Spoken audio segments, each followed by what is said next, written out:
I got kidnapped because of the dark web. Near-death experience. Part 1. Alright, so I've never really talked about this before, but I think it's time. I need to get this off my chest. This happened about 2 years ago, and honestly, I still have nightmares about it. If you've ever been curious about the dark web, I'm telling you now, don't mess with it. It all started on a boring Friday night. I was scrolling through Reddit, hopping between subs, when I came across a thread about the dark web. People were sharing their experiences, some talking about buying drugs, others about weird, creepy videos. I got curious. I mean, I'm not an idiot. I knew the dark web was sketchy, but part of me wanted to see what all the fuss was about. I had some IT skills, so setting up Tor and finding a few .onion sites wasn't too hard. I was cautious at first, just browsing forums and marketplaces. It felt like a more sinister version of eBay mixed with Craigslist. But then, I stumbled upon a link labeled Red Rooms. If you're not familiar, Red Rooms are supposedly live-streamed videos where people get tortured or killed. It sounds like some Hollywood horror movie bullshit, but I guess curiosity got the best of me.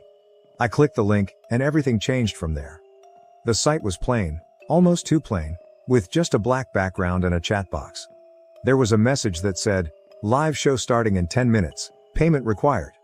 They wanted Bitcoin. I had dabbled in cryptocurrency, so I transferred some Bitcoin to the provided address and waited. Part of me thought it was a scam, but then the stream started. At first, it was just a dimly lit room.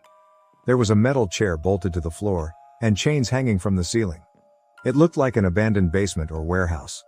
The chat was buzzing with anticipation, people throwing in comments like, "Bring out the meat," and "Let's see some blood." I felt sick, but I couldn't look away. Then they brought in a girl. She couldn't have been older than 20. She was gagged, blindfolded, and her hands were tied behind her back. Two men, both wearing black masks, shoved her into the chair and strapped her down. The girl was shaking, tears streaming down her face. I wanted to turn it off, but I was frozen. The men started taunting her, slapping her face, and cutting off her clothes with a knife.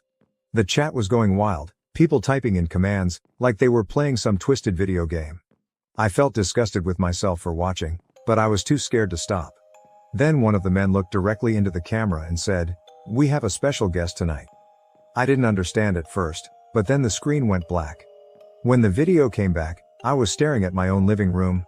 I nearly pissed myself. The camera angle was from outside my window, peering in through a gap in the curtains. I scrambled to close my laptop, but before I could, a message popped up in the chat. "You can't hide from us." Panic set in. I checked the windows, the doors. Everything was locked. I grabbed a kitchen knife and called the cops, telling them someone was outside my house. While I was on the phone, I heard a loud crash from the basement. I don't know why, but instead of running out of the house, I went to check it out. Maybe I thought it was an animal or something, but what I saw made my blood run cold. The basement window was shattered and there were muddy footprints leading up the stairs. I backed away slowly, but I could hear footsteps coming down the hall. I darted into a storage closet, praying they wouldn't find me. I could hear them moving around, talking in hushed voices. One of them said, "He has to be here somewhere." My heart was pounding so loud, I was sure they'd hear it. I clutched the knife, ready to fight for my life. Minutes felt like hours. They tore the place apart, but somehow they didn't find me. Eventually, I heard sirens in the distance, and the men started panicking. One of them said, "We'll get him next time," and then they were gone. The cops showed up a few minutes later. I told them everything, but they didn't seem to take me seriously. They found the broken window and the footprints, but no other evidence. They chalked it up to a break-in and told me to be more careful. I moved out of that house the next day and stayed with a friend for a while.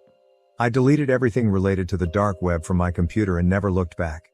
But the nightmares haven't stopped. I still see that girl's face and I still hear those footsteps coming for me. If you're reading this, please, for the love of God, stay away from the dark web. You never know who's watching.